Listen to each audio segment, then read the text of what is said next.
ஆண்டவராகிய இயேசு கிறிஸ்துவின் நாமத்தில் உங்களுக்கு வாழ்த்துக்கள். எல்லாரும் எப்படி இருக்கீங்க? சுகமா இருக்கீங்களா? சந்தோஷமா இருக்கீங்களா? இந்த நாளிலும் ஆண்டவர் கொடுக்கிற ஆசீர்வாதமான வார்த்தை ஏசாயா 44:21 யாக்கோபே, இஸ்ரவேலே, இவைகளை நினை.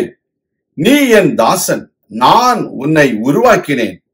நீ என் தாசன், இஸ்ரவேலே, நீ என்னால் மறக்கப்படுவதில்லை. அருமையான தேவனுடைய பிள்ளைகளே, நம்முடைய தேவன் நம்மை மறப்பதில்லை. யாக்கோபாக இருந்த ஒரு மனிதனை அவர் இஸ்ரவேலாக உருவாக்கினார். God has changed Jacob into an Israel. He will not forget him because he is God's handiwork. It is the word of God that says, even everyone may forget you, but the Lord God who has formed you will not forget you. உங்க வாழ்க்கையில எல்லாரும் உங்களை மறந்து விடலாம், எல்லாரும் உங்களை நினையாமல் போகலாம். ஆனால் சர்வ வல்லமையுள்ள தேவன் உங்களை மறப்பதில்லை. காரணம் என்ன? நீங்கள் அவரால் உருவாக்கப்பட்டவர்கள். People might have called you Jacob, a cheater, but God has called you as prince and princesses. You are precious in the sight of the Lord. You have been called and formed for a purpose that God has already planned about you. So you don't need to worry about what are you going through right now, but believe that you are destined for a purpose of God. So God will not forget you. ஆண்டவர் உங்களை ஒரு திட்டத்தோடு உருவாக்கி இருக்கிறார். ஒரு எதிர்காலத்துல நீங்கள் ஆண்டவருடைய ஊழியத்தை செய்ய வேண்டும், ஆண்டவருடைய விருப்பத்தை நிறைவேற்ற வேண்டும், ஆண்டவருடைய பணியிலே நீங்கள் எப்பொழுதும் நிலைத்திருக்க வேண்டும் என்பதற்காக அவர் உங்களை உருவாக்கி இருக்கிறார். எனவே அவர் உங்களை மறக்க மாட்டார்.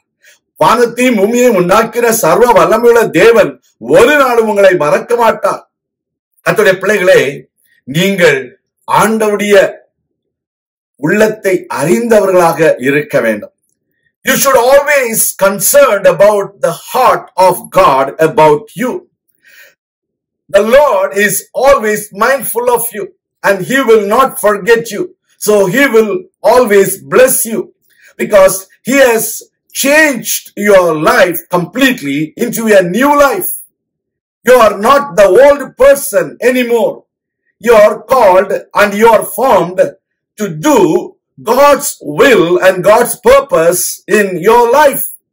Now you are under the leadership of God and you are the servant of God.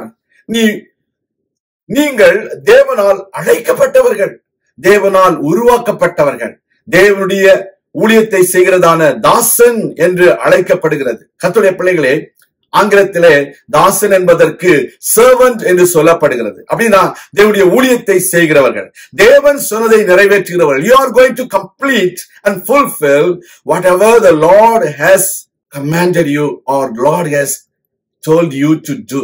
So you are God's servant.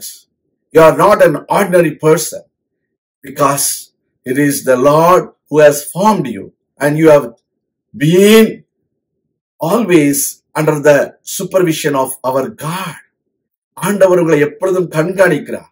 ஆண்டவர் உங்களை எப்பொழுதும் உங்களை குறித்து கரிசனை உள்ளவராக இருக்கிறார். உங்களுக்காக யாவையும் செய்து முடிக்கிறவர். அவர் உங்களை மறக்க மாட்டார்.